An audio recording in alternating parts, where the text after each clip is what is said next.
So hello everyone, welcome to my YouTube channel. आज के इस वीडियो के अंदर हम हमारा जो सरफेस केमिस्ट्री है उसका लेक्चर 4 पार्ट 4 डिस्कस करने वाले हैं। हमने फर्स्ट सेकंड और थर्ड लेक्चर के अंदर सरफेस की डिटेल में डिस्कस की थी, जिसमें हमने उसके टर्म्स, थोड़े टाइप्स ऑफ एड्जॉर्प्शन और उसके बाद हमने फ्रुंडलिच एड्जॉर्प्शन के बारे में देखा था। हमने आज के लेक्चर के अंदर हम देखने वाले हैं लैंगम्यूर एड्जॉर्प्शन और उसकी डिटेल में इंफॉर्मेशन। देखो, लैंगम्यूर एड्जॉर्प्शन क्या होता है, हमने जब कल डिस्कशन किया था, कल नहीं, कुछ दिनों पहले डिस्कशन किया था फ्रुंडलिच एड्जॉर्प्शन। उसमें देखा था कि जो फ्रुंडलिच एड्जॉर्प्शन है वो एक फिजिसोर्सन का टाइप है और वो मल्टी लेयर बनाता है। और तभी हमने डिस्कस किया था जो लैंगम्यूर एड्जॉर्प्शन है वो एक केमिसोर्सन है और वो एक मोनो लेयर का टाइप है। तो आज हम डिटेल में डिस्कस करने वाले हैं लैंगम्यूर एड्जॉर्प्शन आइसोथर्म के बारे में। तो देखो, उसके सबसे पहले आते हैं पोस्टुलेट। तो लैंगम्यूर एड्जॉर्प्शन आइसोथर्म के पोस्टुलेट है, बहुत ज़्यादा इंपॉर्टेंट है। एग्जाम के अंदर थियरिकल एग्जाम हो तो आपको डिटेल में लैंगम्यूर एड्जॉर्प्शन को प्रूव करने की और उसके पोस्टुलेट लिखने का क्वेश्चन पूछ सकते हैं। और अगर आपकी कोई कॉम्पिटिटिव एग्जाम है जिसमें एमसीक्यूज आते हैं तो उसमें भी आपको पोस्टुलेट से एज इट इज़ क्वेश्चन कभी कभार आ जाते हैं। IIT जेम में भी बहुत सारे क्वेश्चन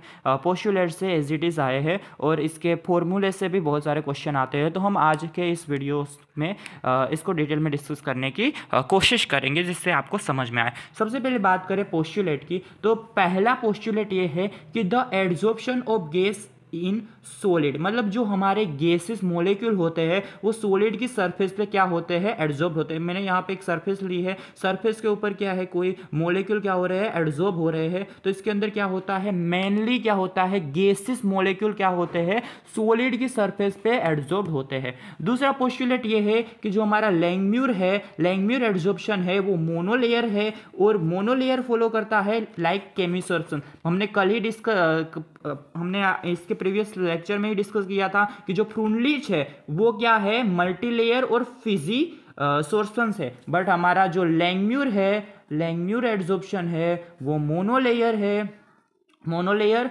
और वो केमिसोर्सन का टाइप है। मोनोलेयर मतलब कि हमारी जो एड्जॉर्प्शन होती है सरफेस के ऊपर सिर्फ एक ही लेयर बनाती है, एक मोनोलेयर बनाती है, उसको हम कहते हैं मोनोलेयर एड्जॉर्प्शन और वो एक केमिसोर्सन का टाइप है। सो लैंगम्यूर एड्जॉर्प्शन एक केमिसोर्सन का टाइप है और वो एक मोनोलेयर बनाती है। तीसरी जो पोस्टुलेट में आता है वो होता है finite number of site on the solid, मतलब कि जो सॉलिड की सरफेस होती है, हमारी जो सॉलिड की सरफेस होती है उसके ऊपर फिनाइट मतलब कि जो हम गिन सकते हैं ऐसी साइट होती है जो कि वैकेंट होती है, उसके ऊपर क्या होते हैं, गैसेस मॉलिक्यूल आके एड्जॉर्ब होते हैं। तो साइट जो होती है ना, जो कि जो साइट होती है वो फिनाइट होती है। चौथी जो पोस्टुलेट है वो ये है कि all the active site are equivalent terms of shape and size, मतलब कि जो जो साइट यहाँ पे होती है, जो वैकेंट होती है, वो सारी एक दूसरे के इक्विवेलेंट होती है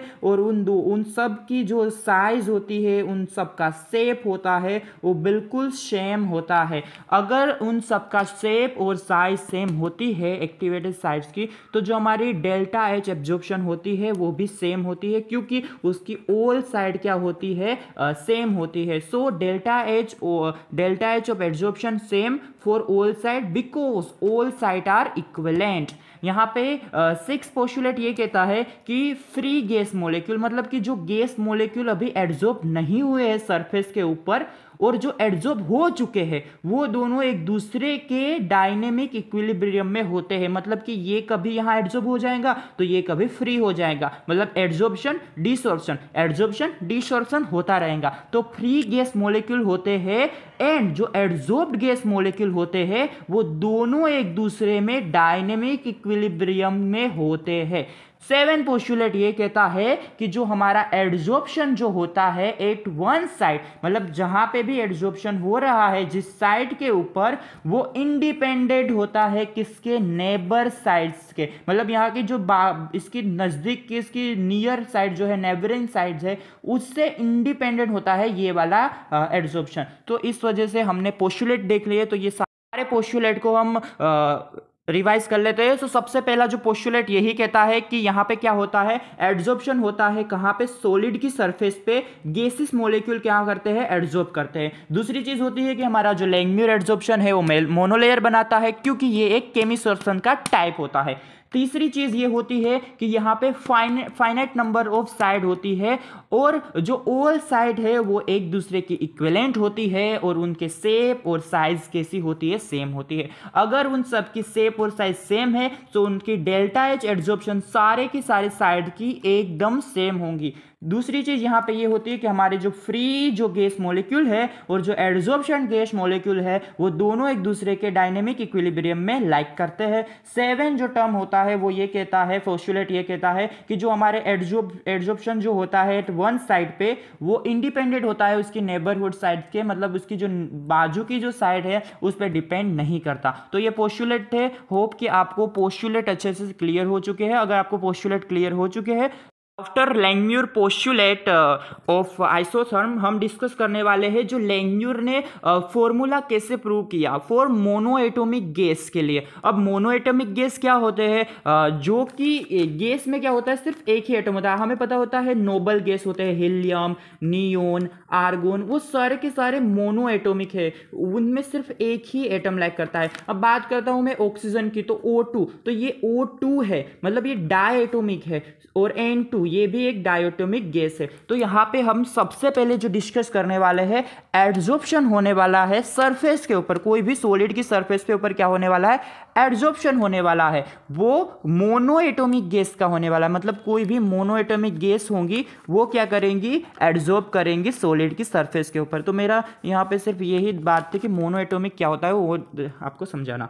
तो यहाँ पे क्या होता है, मान लो कि ये कोई गैसेस मॉलिक्यूल है, G is denoted by gases molecule, S क्या है, सरफेस ऑफ एड्जॉर्बेंट। हमें पता होना चाहिए कि जिस सरफेस के ऊपर एड्जॉर्ब हो रहा है उस सरफेस को हम एड्जॉर्बेंट कहते हैं। तो गैस और सरफेस जब एक दूसरे के साथ कंबाइन होती है तो सरफेस के ऊपर क्या होता है, गैस मॉलिक्यूल आके एड्जॉर्ब करते हैं और हमें GS मिलता है, मतलब सरफेस के ऊपर गैस मॉलिक्यूल आके एड्जॉर्ब हो जाते हैं। तो ये दोनों एक दूसरे की डायनेमिक इक्विलिब्रियम में लाइक करते हैं, जो कि हमने लैंगम्यूर के पोस्टुलेट में देख ही लिया था। अब देखो यहाँ पे क्या होता है, हम थोड़े टर्म को इन्वॉल्व करते हैं इस फॉर्मूले को प्रूव करने के लिए। तो पहली चीज होती है एन।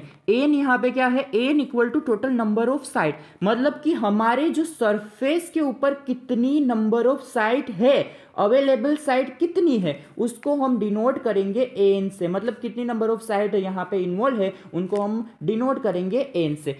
थीटा क्या होता है, जो थीटा यहाँ पे होता है वो होता है फ्रैक्शनल ऑफ एड्जॉर्प्शन साइड। अब ये फ्रैक्शनल ऑफ एड्जॉर्प्शन साइड क्या होता है, तो इसको हम फॉर्मूले से डिराइव करते हैं। तो जो थीटा होता है वो इक्वल होता है जो adsorption side upon total number of site. मतलब कि मान लो कि कोई एक सरफेस है, उसके ऊपर मान लो कि मैंने तीन एटम है एड्जॉर्ब हो चुके हैं। टोटल हमारी जो साइट है एन, उसकी वैल्यू है 30 है, और हमारे तीन जो एटम है वो एड्जॉर्ब हो चुके हैं। तो इसके लिए जो फ्रैक्शनल होगा वो क्या होगा कि कितने एटम या कितनी साइड एड्जॉर्ब हो चुके हैं। तो यहाँ पे 3 तो साइड एड्जॉर्ब हो चुकी है, पर 13 टोटल साइड कितनी थी, 30 साइज थी, तो 30 साइज अपॉन होंगी, तो इसका जो थीटा होगा वो आएगा 3/30। तो इस तरह से हम थीटा को फाइंड कर सकते हैं। तो थीटा कुछ नहीं है, हमारा जो एड्जॉर्ब साइड होती है, जितनी साइड एड्जॉर्ब हो चुकी है वो upon total number of side, जो कि टोटल नंबर ऑफ साइड्स है। अब बात आती है थीटा की, तो theta equal to adsorption site. अब देखो एन क्या है, टोटल नंबर ऑफ साइड, जो हमने यहाँ पहले ही लिखा था, N is equal to total number of site, तो हम यहाँ लिख देंगे एन। अब जो एड्जॉर्प्शन साइड होंगी वो मिल जाएंगी, वो होगी adsorption site equal to theta into N. तो एड्जॉर्प्शन साइड को हम दूसरे नाम से भी इंट्रोड्यूस कर सकते हैं, वो होता है ऑक्यूपाइड साइड। मतलब कितने साइड हमारी ऑक्यूपाइड हो चुकी है उसको हम कहते हैं एड्जॉर्प्शन साइड। अब यहाँ पे हमने एक चीज इंट्रोड्यूस की है, वो होती है हमारी ऑक्यूपाइड साइड्स। दूसरी चीज जो हम यहाँ पे इन्वॉल्व करने वाले हैं वो होती है अनऑक्यूपाइड साइड। मतलब कि कितनी साइज ऑक्यूपाइड नहीं हुई है, वो क्या होंगी कि total number of size minus occupied side. तो देखो टोटल नंबर ऑफ साइड तो कितनी थी n, और ऑक्यूपाइड कितनी हो गई n माइनस एन थीटा क्या होगी, ऑक्यूपाइड हो चुकी है। तो इन दोनों में से जो एन है कॉन्स्टेंट कॉमन निकल जाएगा, सो 1 माइनस थीटा, ये क्या होगा, ऑक्यूपाइड जो अनऑक्यूपाइड साइज होंगी वो। इसको एग्जाम्पल से समझते हैं। मान लो कि मेरे पास कोई एक चोरस बॉक्स है, मान लो कि ये कोई रेक्टेंगल बॉक्स है, उसके अंदर टोटल 9 साइट है, मतलब टोटल हम यहाँ पे 9 चीज़ें फिल कर सकते हैं। तो अगर 9 चीज़ मुझे फिल करनी है, मान लो मैंने 1 2 और 3 ये 3 चीज़ें फिल कर ली है, तो अब अनऑक्यूपाइड साइड कितनी बची, तो वो बची 6। तो मैंने इसी का यूज करके एक ये अनऑक्यूपाइड साइड निकाली। मतलब देखो टोटल साइड तो कितनी थी, टोटल यहाँ पे जो साइड थी वो 9 थी, 1 2 3 4 5 6 7 8 9। उसमें से कितनी, 3 तो ऑक्यूपाइड हो चुकी, तो 3 ऑक्यूपाइड हो चुकी, तो बची कितनी, जो खाली बची अनऑक्यूपाइड कितनी बची, 9 माइनस 3 यानी 6 जो है वो अनऑक्यूपाइड बची। तो इसी का मैंने यूज करके यहां अनऑक्यूपाइड साइज निकाली। हमारी टोटल साइज तो n थी, ऑक्यूपाइड होगी एन थीटा, तो अब हमारी जो अनऑक्यूपाइड साइज होंगी वो क्या होंगी, एन है कॉमन निकल जाएगा 1 माइनस थीटा। तो यहां से हमने ये निकाल दिया, ये होगा हमारा सेकेंड इक्वेशन। अब देखो यहां पे हम चीज इन्वॉल्व करते हैं, वो होता है रेट ऑफ एड्जॉर्प्शन। एड्जॉर्प्शन का रेट मतलब कि कोई भी सरफेस के ऊपर मोलेक्यूल आके एड्जॉर्ब होने का जो रेट है वो डायरेक्टली प्रोपोर्शनल होता है हमारे प्रेशर के। क्या है, किसके, डायरेक्टली प्रोपोर्शनल है हमारा प्रेशर के। तो जो जितना ज्यादा हम प्रेशर गैस का बढ़ाते जाएंगे उतना ज्यादा हमारा रेट ऑफ एड्जॉर्प्शन भी बढ़ेगा। और तो और हमारा जो रेट ऑफ एड्जॉर्प्शन है वो डायरेक्टली प्रोपोर्शनल होता है अनऑक्यूपाइड साइड्स के। मतलब कितनी साइड्स अनऑक्यूपाइड है, मतलब जितनी ज्यादा खाली जगह होंगी उतना ज्यादा हमारा रेट बढ़ता जाएगा, क्योंकि हमें कोई भी मोलेक्यूल को वहां पे एड्जॉर्ब ही करना है। अब जितनी ज्यादा खाली जगह होंगी उतने ज्यादा हमारे गैस ऑफ मोलेक्यूल वहां पे आके एड्जॉर्ब होंगे। तो वो दोनों पे डिपेंड करता है। तो rate of adsorption directly proportional pressure के और डायरेक्टली प्रोपोर्शनल होते हैं अनऑक्यूपाइड साइज के। तो हमारा जो रेट ऑफ एड्जॉर्प्शन आएगा वो directly proportional pressure into unoccupied site. तो देखो अब इस प्रोपोर्शनलिटी कांस्टेंट को रिमूव करेंगे तो हम के ए इंट्रोड्यूस करेंगे। जो के क्या है, के है वो रेट कांस्टेंट है। रेट कांस्टेंट किसका, एड्जॉर्प्शन का। किसका, एड्जॉर्प्शन का क्या है, रेट कांस्टेंट, यस। अब देखो प्रेशर का प्रेशर आ गया, और अनऑक्यूपाइड साइड्स कितनी थी जो हमने यहां पे लिखी, n 1 माइनस थीटा। तो हमने डायरेक्ट यहां पे n माइनस n थीटा लिख लिया, कोई फर्क नहीं पड़ता, दोनों सेम ही होता है। दूसरा होता है रेट ऑफ डिसॉर्प्शन। तो डिसॉर्प्शन क्या होता है, मतलब कि कोई भी सरफेस से मोलेक्यूल क्या होते हैं, सरफेस से रिमूव हो जाते हैं, गैसेस मोलेक्यूल रिमूव होना, तो वो डायरेक्टली प्रोपोर्शनल होता है ऑक्यूपाइड साइज के। मतलब कि जितना ज़्यादा हमारा घिरा हुआ सरफेस रहेगा, तो अब क्या होगा कि अब बहुत सारे मोलेक्यूल आके एड्जॉर्ब हो चुके हैं, तो अब क्या होने वाला है उसका दूसरा, मतलब इतने सारे मोलेक्यूल आके एड्जॉर्ब हो चुके हैं, तो अब इससे यहां से रिमूव होंगे, और वो रेट को कहते हैं हम डिसॉर्प्शन। तो डायरेक्टली प्रोपोर्शनल होगा ऑक्यूपाइड साइड्स के। तो देखो रेट ऑफ डिसॉर्प्शन को हम आरडी से डिनोट करते हैं, वो डायरेक्टली प्रोपोर्शनल है ऑक्यूपाइड साइड्स के। और ऑक्यूपाइड साइड हमने अभी यहां से निकाली थी, तो जो हमारी ऑक्यूपाइड साइज थी, ऑक्यूपाइड साइज कितनी थी, थीटा इंटू एन। तो हमने यहाँ पे लिख दिया थीटा एन या एन इंटू थीटा। तो जो रेट ऑफ डिसॉर्प्शन होगा वो होगा के डी एन थीटा। तो ये के डी क्या है, ये होता है रेट कांस्टेंट ऑफ डिसॉर्प्शन, और एन थीटा है ऑक्यूपाइड साइड, तो ये आता है आर डी। अब एट इक्विलिब्रियम हमें पता होता है कि इक्विलिब्रियम में क्या होता है, हमारा रेट ऑफ फॉरवर्ड और रेट ऑफ बैकवर्ड क्या होता है, सेम होता है। हमने इक्विलिब्रियम में पढ़ा होगा, आपने पढ़ा होगा, कोई भी रिएक्शन होती है जब इक्विलिब्रियम कंडीशन आती है तो हमारा जो रेट होता है वो सेम होता है। मतलब कि हमारे जो फॉरवर्ड रेट होता है और बैकवर्ड रेट होता है, उन दोनों का जो रेट होता है वो सेम होता है। तो हम यहाँ पे भी यही करेंगे कि हमारा रेट ऑफ एड्जॉर्प्शन और रेट ऑफ डिसॉर्प्शन एकदम सेम होगा। कब, जब इक्विलिब्रियम कंडीशन आएंगी।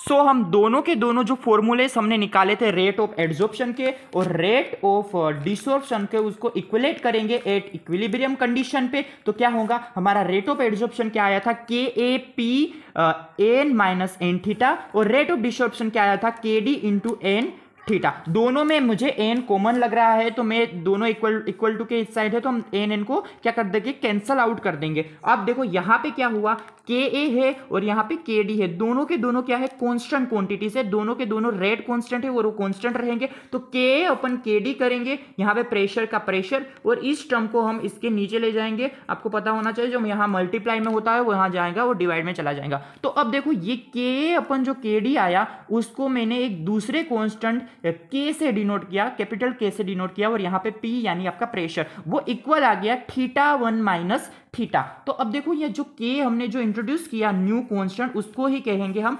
लैंगम्यूर कांस्टेंट कहने वाले हैं, और इसी टर्म को हम इंट्रोड्यूस करते हैं एज लैंगम्यूर एडजॉर्प्शन आइसोथर्म इक्वेशन से। और इसका एक अनदर फॉर्म भी होता है, उस अनदर फॉर्म को हम नेक्स्ट लेक्चर में डिटेल में डिस्कस करेंगे। और डायटोमिक गैस, उसके बाद आपके ट्राइएटोमिक गैस और मल्टी एटोमिक गैस के लिए हम लैंगम्यूर एडसॉर्प्शन का इक्वेशन किस तरह से फाइंड आउट करने वाले हैं, उसको देखने के लिए हम नेक्स्ट लेक्चर में मिलते हैं। Thank you for watching.